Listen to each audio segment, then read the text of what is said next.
Coming up is my free pick in the NFL. We got the Washington Redskins at the New York Giants. This number was 6.5 earlier. We're saying looking at 5.5 right now. I guess, I don't know, maybe people found out. I like the dog, but certainly 6.5 is a lot better. But I still think 5.5 gives you a little bit of value. I think when you look at this New York Giant team, certainly great road warriors and a very iffy record at home over the years, especially as a favorite. Yeah, most bettors are surprised that so many pros, wise guys, give very little home field advantage for the New York Giants. I make it 2. You said you make yours even less, and I'm not surprised because you got to compare how a team performs on the road to when they're at home to get a home field advantage. So I agree with that. This is a tough spot for the New York Giants, I think. And that's why I'm not too surprised money came in on Washington. I mean, New York was just out west in a big game against San Fran.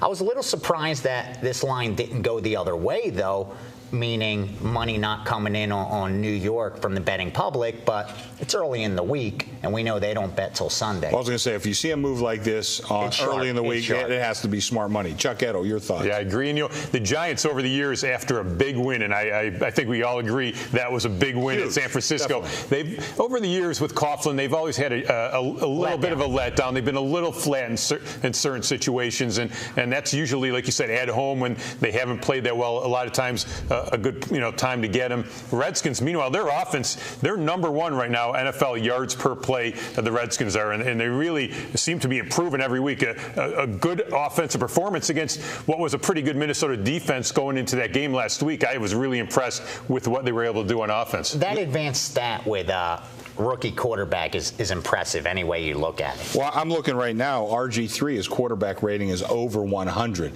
The standard rating, not the ESPN rating. I'm talking 100.5. I mean, that's excellent for a rookie quarterback. It's excellent for any quarterback. Then you look back, this team beat the New York Giants twice last season. Now, I have to ask you, though, as devil's advocate, does that give the Giants maybe a little bit more focus on a game like this? Obviously, a little more focus anytime a divisional game. And especially if they beat you twice last year, of course. But I'm not that high on the revenge factor. Unless something happened where you think a team's going to get revenge. Like there's some kind of personal issue with it. I think maybe if it was the Dallas Cowboys, if it was the Philadelphia Eagles. But I don't really see a Giants-Washington rivalry. No, you look back, some of the things that the Giants did, well, I'm looking at for the season, they have 14 sacks, 11 interceptions. But they got 6 sacks last week and 3 interceptions last week. So other than that one game, those numbers are not what they appear to be if you just look at a blank, page. Are you surprised that before the season started, the line for this game, Cantor, had Giants -7? And most bettors thought they're going to have a hangover from the Super Bowl. There was a lot of money betting Giants season total wins under before the season from the sharp bettors, and yet here we are, Giants considered one of the top teams in the NFC with what they've done recently. After week 1 against Dallas, this team's been on the rise. Right. Their stock's flying high, and yet rather than putting out that same number, they brought it out a little bit shorter. That's telling me the sports books have an opinion on this game. Money showed against the Skins last week. They wound up going off as a home dog. And, of course, part of that was we weren't sure about RG3 up until we kind of knew at the end. Right. But, they looked very good. Does that enter into your handicap this week or into what the numbers come out? Well, obviously, Washington's playing a little bit above the number.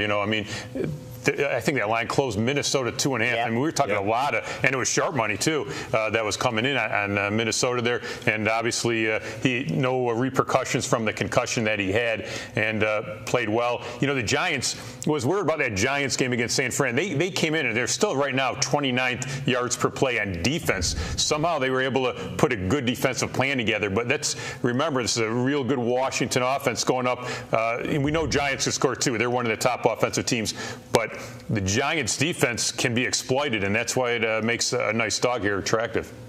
Okay, well, I've talked about it. It's time to make it official. For my free video play in the NFL, I'm going with the Washington Redskins plus 5.5 against the New York Giants. Dogs have been barking in the NFL, Dogs, so it's not the worst thing to take a dog. They were 60%, a little better than 60% coming in to last week, and we all know only 2 favorites covered. in week 6, so it ain't the worst thing in the world to take a dog. Let's hope they keep barking. Sprinkle a little something on the money line. I can't say that enough. That's VR's method. You're going to back a dog. I followed that last week. Sprinkle what percentage? What percentage of your straight bet do you throw on the money line? 5% at least. Right. 5% at least. Speaking of dogs, your best bet is coming up next. We're going to talk about the Saints and the Bucks. So you run out of money. We may have tipped a little bit off. So you can see all our videos at pregame.tv. So stay tuned. VR is going to talk about the Saints and the Bucks coming up next.